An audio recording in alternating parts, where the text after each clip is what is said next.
About to do the install on some floorboard relocation brackets. This is fucking stupid. These brackets will move your floorboards out an inch and they'll move them forward an inch. So if you've got longer legs, that'll give you some more comfort. If you put an extended brake lever and shifter on, we did a video on that, that'll give you more comfort where they sit in relation to those extensions. Another thing is if you've got an air filter on your bike that's not factory, it probably protrudes off your motor a little bit more, you know, bigger filter, more flow, all that, but it gives you less comfort for your right leg. So your right leg ends up kind of hanging off your floorboard a little bit or right up against your hot air filter. This will allow it to come out, your floorboard to come out an inch, give you a little bit more room, a little more comfort for that too. So I'll show you the install, some before and after pictures.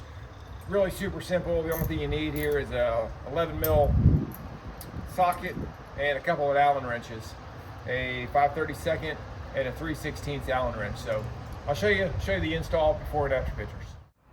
So this gives you an idea of where it's starting at.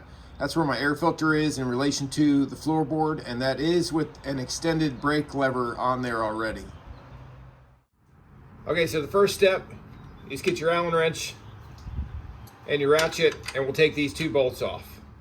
Your Allen heads are facing the front of the bike and the back of the bike with the nuts on the center, so you just kind of put it back the same way.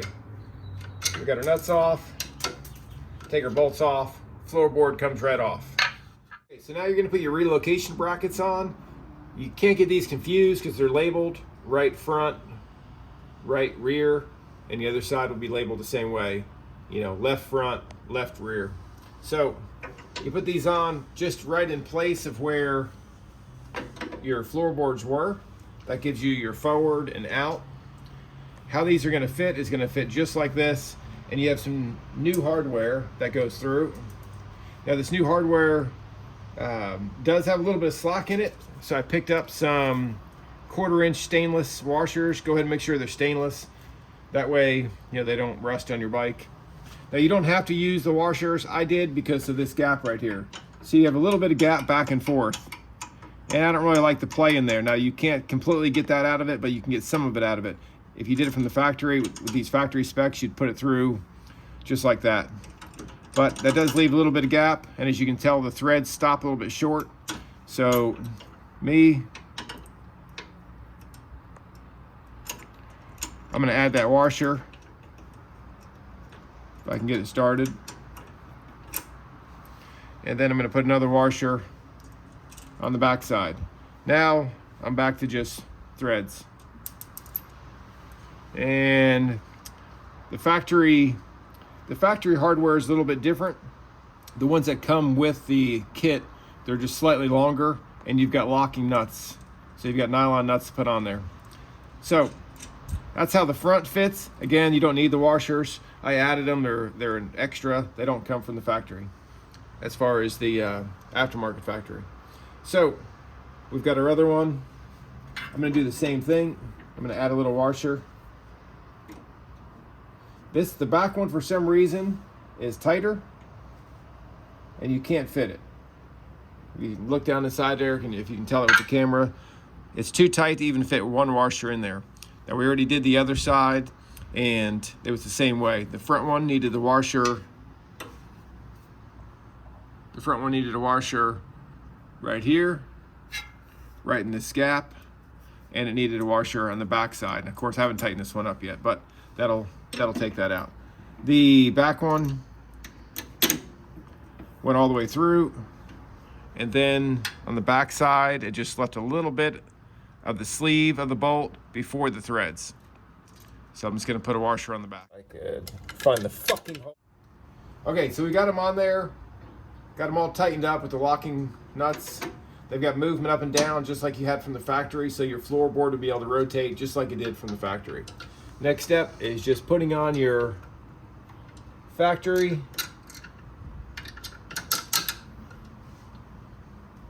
hardware onto the new extensions.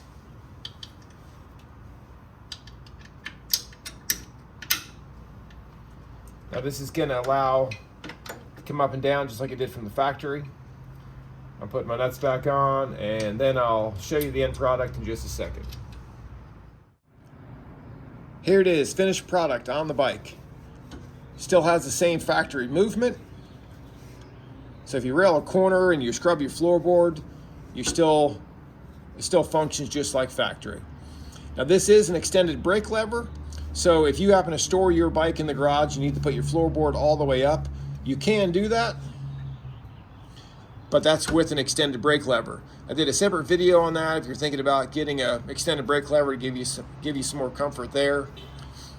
Now, if you had the factory brake lever on here, this would be back about an inch and slightly higher. You still have plenty of movement in your floorboard. You just wouldn't be able to flip it up to 90 degrees. Now, where does it sit on the bike? Kind of back to where we were from the factory look, where the video started. Had the camera about here. You can see the difference of where it fits on the bike. It's now out an inch away from the bike and forward an inch.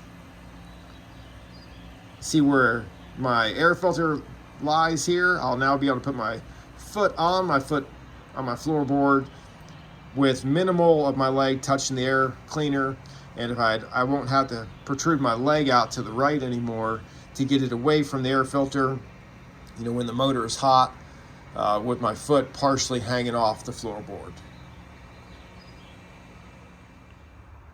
One more quick view here so you can see the left side of the bike.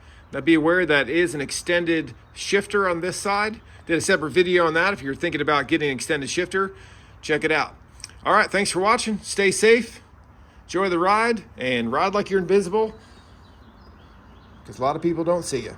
All right, thanks for watching.